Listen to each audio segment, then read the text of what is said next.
Aujourd'hui, on va parler de l'aide utile et non de l'aide inutile. Utile, inutile. Voilà. When I'm gone, oh honey, no, our friendship ceases from now on.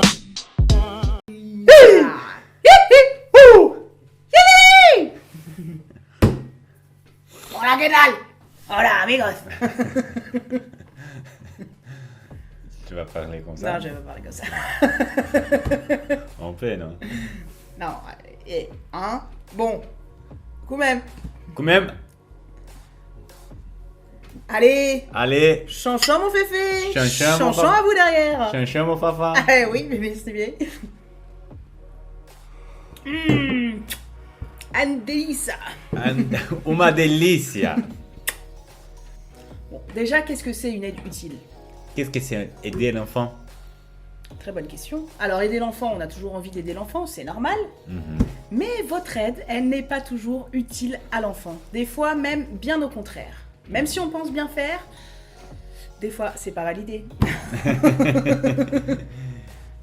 Et qu'est-ce que c'est l'aide utile? Alors, l'aide utile, c'est permettre à l'enfant de développer son autonomie et son développement. Ah, d'accord. Donc, c'est-à-dire l'aider, lui présenter les choses, mais le laisser faire tout seul. C'est très important. Oui. Et la grande phrase de l'enfant de 0 à 6 ans, c'est Aide-moi à faire par moi-même. C'est lui qui gère. Montrez-lui seulement le chemin. Oui, d'accord. Donc, on va donner beaucoup d'exemples. Oui, c'est mieux. Numéro 1. Alors, premier exemple. Votre enfant qui met ses chaussures. Hein, on est tous passés par là. C'est souvent un moment assez long, assez pénible. Donc, on finit la plupart du temps par mettre les chaussures à l'enfant. Donc, la première chose, on doit acheter des bonnes chaussures. Oui, des chaussures adaptées à l'enfant, des chaussures à scratch, à fermeture, peu importe, quelque chose qui sait faire tout seul. Les lacets, on oublie. Les lacets, on oublie. Avant 6-7 ans, on oublie totalement les lacets. Oui. Parce que, qu'est-ce qui va se passer? C'est vous qui allez mettre la chaussure à l'enfant. Et c'est pas le but. Oui. Donc, les chaussures à scratch, à fermeture, pour que l'enfant puisse faire tout seul. Vous lui montrez avant comment on fait, Oui. c'est mieux. Mhm. Et après, vous le laissez faire. Oui. Voilà, ça peut mettre du temps, certes, mais il a besoin de ce temps, l'enfant, pour se développer Oui. sereinement. Peut-être dans la première fois, la deuxième fois, ça sera un peu difficile, mais après que l'enfant sait faire tout seul, c'est bon pour les parents. C'est une chose, moi, qu'on doit faire pour l'enfant. Eh oui, acheter des chaussures adaptées. Oui, d'accord. Ça, c'est une aide utile. Premier exemple. Bravo! Bravo!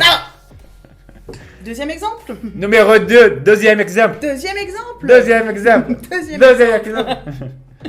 Quand votre enfant apprend à marcher, alors au tout début, on a toujours tendance à lui tenir les mains comme ça, voilà, pour l'aider à marcher. C'est normal, ça part d'un très bon sentiment. Mais le problème, c'est qu'en faisant ça comme ça, en lui tenant ses bras en l'air, eh ben le petit, il a plus d'équilibre. Donc il faut qu'il apprenne à marcher avec ses jambes, mais également avec ses bras. Donc laissez les bras disponibles. Laissez-lui essayer toute seule. Voilà, laissez-le essayer tout seul. Il a besoin de ses bras pour s'équilibrer. Donc lui tenir les mains, c'est une aide inutile, là encore. Oui, donc avant, on peut mettre une barre dans les chambres de l'enfant. Une barre comme les danseuses. Voilà. Voilà, comme ça l'enfant, il va apprendre à se lever tout seul.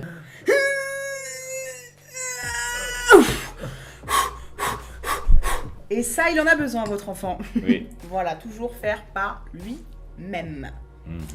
On peut donner un autre exemple pour la marche. Une fois que votre enfant commence à marcher, qu'il sait marcher vers 1 an et demi à peu près, votre enfant est marcheur. Donc là, troisième exemple d'aide Troisième. utile. Troisième. Troisième pour toi. Évitez un maximum de porter tout le temps votre enfant. Ah, dans les bras. Voilà, votre enfant sait marcher, eh bien laissez-le marcher. Et comme on l'a dit dans une autre vidéo, adaptez-vous à son rythme. Il va marcher doucement, c'est normal, mais il en a besoin, laissez-le marcher. Et oui, c'est une chose très intéressante parce que si ton enfant, il y a 2 jambes, c'est pour utiliser les jambes. Mais bien sûr. Eh oui, C'est vrai, c'est vrai. c'est vrai, ça l'aide à se développer, de marcher sur ses petites jambes, voilà, sur ses Oui. petites gambettes. Laissez-le faire un maximum. Oui. Quatrième. Quatrième exemple d'aide utile et non d'aide inutile.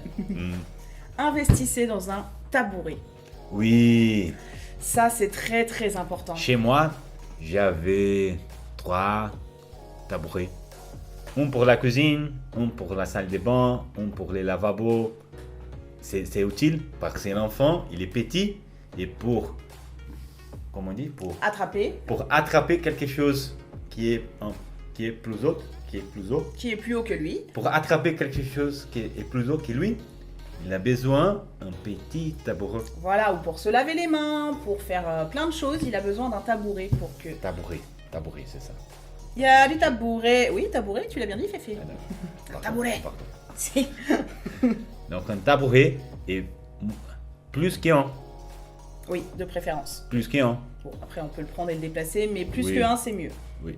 Un Si tabouret. vous avez la place, n'hésitez pas. Si on pouvait donner un cadeau pour tous les enfants de tout l'univers, c'était un tabouret. Waouh, merci. C'est le cadeau dont tous les enfants rêvent. Un tabouret. Oui. Et oui, ne vous tracassez pas avec les idées de jouets, de cadeaux. Un tabouret, il n'y a que ça de vrai. Mais c'est un tabouret, c'est très très utile. Oui, c'est vrai que c'est très utile. Ça, Oui. c'est une aide utile de qualité. 5. Numéro 5. 5. Cinquième exemple d'aide utile à apporter Oui. à votre enfant, surtout entre 3 et 6 ans. Oui. Peut-être que tu as vu ton enfant, qui essaye de porter quelque chose de très lourd. Comme, il fait un effort maximum. Si, Et qu'est-ce qu'on doit faire? on doit le laisser faire. L'effort maximum est très important pour le développement de l'enfant. Oui. Donc, ce que vous pouvez faire pour l'aider, par exemple, une aide utile, c'est investir dans des plateaux. Pour que l'enfant puisse porter plus facilement les choses de la maison. Investissez dans des plateaux, ça, hop, il a juste à porter. Pareil de poignée, même si c'est lourd. Oui. En plus de ça, il va travailler l'équilibre. Oui, bien sûr. Na-na-na-na. Wouh. Hey. Revenons-en au fait. 6. Sixième exemple d'aide utile à apporter à votre enfant, toujours. Oui, donc, on a dit beaucoup de choses qui ont fait pour préparer l'ambiance, pour préparer chaque chose pour la taille et la force de l'enfant. C'est très important. Donc, on peut faire ça pour partout. On peut avoir chez nous une petite chaise, une petite table, tout petite pour l'enfant qui est Oui. petit. Bien sûr, La main est petite, les bras est petit. la maison, elle est faite pour les adultes. Et l'enfant, pour lui, tout lui paraît monstrueux. Essayez, tiens, faites ça chez vous. Faites un exercice. Mettez-vous accroupi et essayez de vous déplacer, d'attraper des choses dans votre maison, de vous asseoir sur une chaise, etc. Vous allez voir à quel point c'est compliqué. Voilà, devenez petit. Mettez-vous à la place de l'enfant qui découvre comme ça son environnement. Une autre chose importante, c'est... C'est de vous abonner, bien sûr. Ça, c'est Oui. très important pour votre enfant. Oui. Juste en dessous, là, on ne sait pas, mais faites-le. Oui. Tu verras les autres vidéos qui ont fait. Notamment pour les vidéos sur l'ambiance préparée de votre enfant. Vous allez trouver des vidéos pour la cuisine, comment adapter votre cuisine, votre salle de bain, la chambre, etc. etc. etc. etc. Donc, aider votre enfant, c'est bien, mais l'aider utilement, c'est mieux. D'accord. Allez, Allez. On danse.